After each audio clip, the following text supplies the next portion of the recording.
Huh? It's the South and like Bible Belt places that are passing these laws.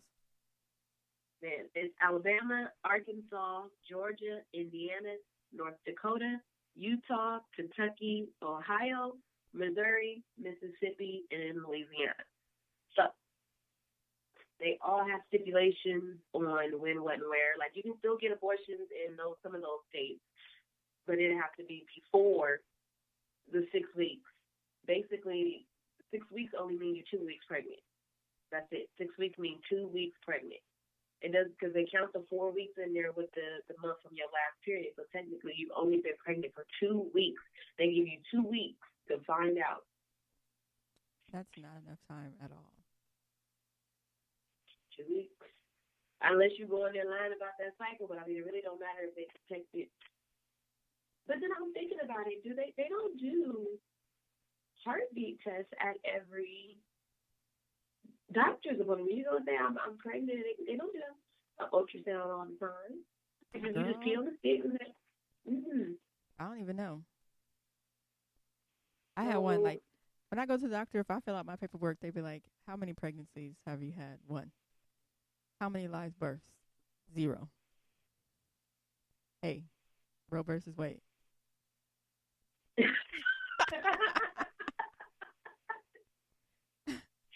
But I mean, I know people who've had multiple abortions and they have multiple children.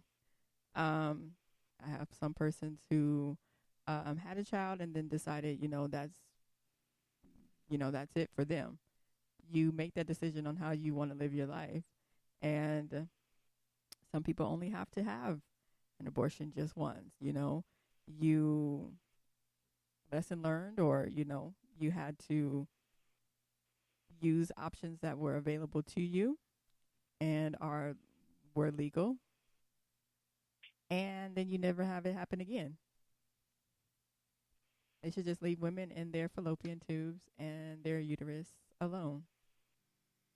they should. They really should. I mean, it's just. I mean, where's the law on men and the shit they do? I've seen memes and Where is? they're like women are mad that the government is forcing them to be parents, but they're not mad when the government is forcing men to pay child support or whatever. And men can do the same thing. Like there's options for men, right? You can like give up parental rights, right? You Yeah. can, it might differ from state to state, I think but there's like stipulations to it though. Ours, no, I don't know. they could Maybe also do maybe what it's these not. white men in the these politics are doing right now, and you can petition and get your laws updated to be beneficial for you. Um, I don't think that in these types of situations that you should just limit or strip rights from women if ultimately you are, you know, on the flip side, some men complain a lot about child support and things that they have to be um, legally tied to as just simply as the father of a child. There should be things discussed that men may want to change and women may want to change, as opposed to just focusing solely on removing a woman's right to choose if they bring children into this world or not. This world is fucked up anyways. I wouldn't want no kids in this life. And Man, some people make we that want that. decision. And you know what? That has been a thought of mine while pregnant. Like, I'm bringing a whole new innocent little soul into this fucked up world. I'm gonna have to watch it. It's terrible. You feel like you gotta watch your baby, your motherfuckers around you, because your baby is innocent, and you know you cannot trust people here on this earth. And you would think, damn, it's such a beautiful, innocent, pure thing that I'm bringing into a world of influence. It's stressful. And I don't Mm-hmm. even got no kids. It is just one. I mean, just everything. Like, I gotta be worried about my I kids being feel like cyberbullied. being pregnant or carrying a child or is something very. body, you're doing that. That's yours. It's yours. Just like when you see an animal, not to compare it, but yeah, it is to compare it to animals. We're all beings It's on this emotion, it's earth. energy, it's how you feel. And, so we're all beings on this earth. And when an animal has a baby and they eat their young and they do whatever they're doing, that's theirs. Mind your business. It's theirs. I'm just saying, and I feel like as humans, you should do the same. Mind your business when it comes to this, especially when they're doing something when it's inside of them. It's in me. I haven't even given it life yet. When it comes out of me alive, I've given it life. Mm-hmm. Let me take my course. That's when it's life. When I give it life. And you all in my uterus trying to tell me what I'm doing, minding my business, is doing too much. With your medicine and your technology, you're going to be all in my uterus. This is still my natural thing that I'm doing.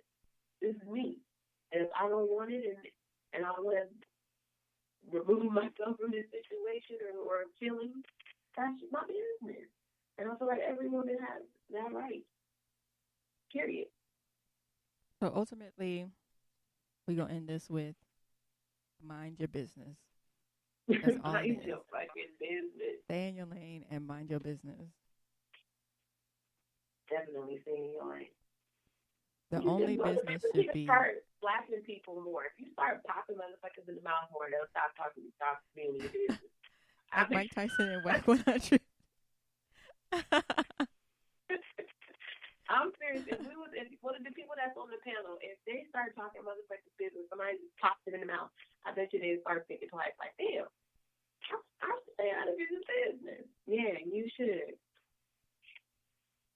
Okay, what else we got for the whole call? So we're gonna end that with mind your business, and then what else we have? Okay. So it's officially Pride Month. It is June 1st. And it's definitely Pride Month out here in Vegas, for real. It is. Mm-hmm. Lady Gaga has her, I think it's a clothing store, or she has, it's called House of Gaga or something like that. And I was down on the strip Thursday. Yeah, Thursday. And everyone was dressed like different renditions of Lady Gaga. I like Gaga. Yeah, I do too. I seen the Meet Gaga. I seen when she was like super hippie. The platforms, oh my gosh, the platforms are out of this world. They are so high. I could not imagine walking in some of these shoes that these men had on. It's crazy. They get them ankles wrapped. That's what they do. I need some tips and tricks because these ankles ain't what they used to be. Girl, these knees is not what they used to be. So I bet, do they have a Vegas Pride? Yeah, we do have a Pride parade out here. I don't know when it is. I think it's later in the year though. But yeah, I think it's in the year or the month. No, I think it's later in the year. Wow. Oh. They have Pride parades at different times throughout the country. So like different cities will have them at different times. Well, it's going to be Frisco and Sacramento this month, right? The big one in Frisco. So we in Pride capital. Last year I met so many people from out the country. Like I met these two guys from Scotland. I met two guys from Scotland and two guys from Finland. Mm-hmm. Met people from Canada. A couple people from Canada. These three guys were from Spain. They came. I was like, oh my god! Wow. Everybody was coming from everywhere. Like we were just chopping it up with everybody. Like they had like their flags, their gay flags, their pride flags, everything. Like and I was like, where are you from? You know, and I was like, oh, we came here from Scotland. I'm like, what is it? I've never been to San Francisco. Like, well, welcome to California.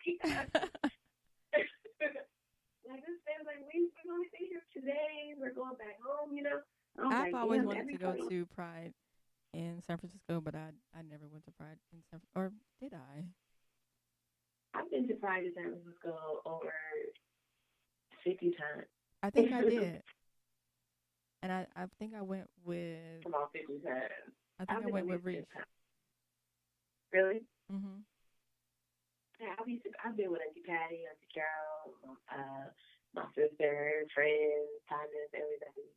I've been to Pride, but Sac Pride is kind of dry, so hopefully this they get a little bit better. But Frisco Pride is definitely big pride. So then we have let's see. So with our next topic, sexual orientation, um, and speaking more on like transgendered persons and whether or not they should or when is the right time or when should they tell the person they're dating that they were born the opposite sex. I think I want to say that honesty is definitely very important, whether you are in that type of relationship or if it's just a heterosexual relationship. Um, if there's something that the person that you are dating should know or needs to know, then that needs to come up from jump at the very beginning, or at a point where you know that is becoming more serious or into a more defined state, then that's the time when you should bring that up. Um, yeah, but I mean, it's always been so hard to determine when like the right time and how soon should you. I just think you just sometimes just playing with fire a little bit because some of it does piss people off, and a lot of people don't think it's funny or cute, you know. And not saying that it's always a funny or cute situation, but people don't think that it's okay to play around or to just not let them know from the date. And some people, I want to, some transgenders feel like they are not the opposite sex anymore. They are not what they used to be anymore. So some some of them feel like I am a woman, and you go treat me as such. So It's a pretty fine line because some people who may not have a preference to be okay with persons who are transgendered, um, you kind of have to know like if that's the type of person that you're dealing with, and you also have to balance, you know, are things going to be moving forward, or is this something that is just a relationship that's here today, gone tomorrow? And in those right. types of cases, you know, you don't, you might not have And to disclose that. I mean, I know that it's not maybe it's very uncomfortable to say, but I mean, if I'm heterosexual and I don't like women and I don't want nothing, I don't want to do nothing sexual with no woman. I'm not going to want to be on the phone cupcaking with a woman. That's in my head. I think it's a man to try to get a feel for it, you know. Um, Now I already feel wrong because what if it's a heterosexual man and he gets a phone number from someone that he believes is a woman, and now they're on the phone and they're talking, you know, get to know each other, and maybe it could be throughout the week that person gets red flags on why they don't like a person, but it never had anything to do with if it was a woman or not. But if you're paying attention and you're either getting to know that person and get a feel of who they are, if you're open with each other, then you kind of speak to what you like and what you don't like. And um, uh, if you notice that you're not what that person is expecting, then at that point you either need to tell them or you kind of